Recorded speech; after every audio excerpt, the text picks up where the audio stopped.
Everybody, Jeff and Chase here from eXp Realty. Today we're talking about commissions, how agents get paid. If there's this mystery around that, we're going to demystify it. So commissions have always been negotiable, and they always will be negotiable. They're negotiable to this day. There was a few big changes that were made in 2024.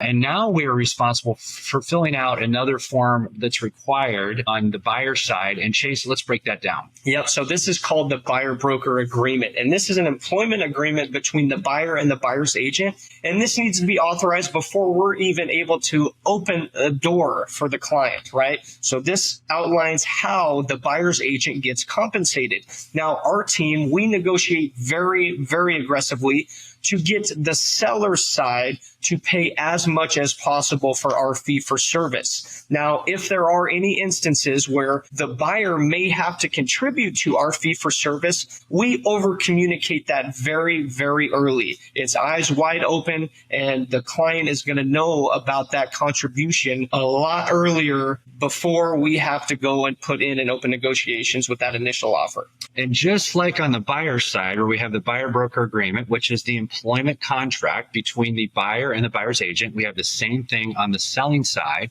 It's called the listing agreement, and that's the employment contract that goes between the seller and the listing agent.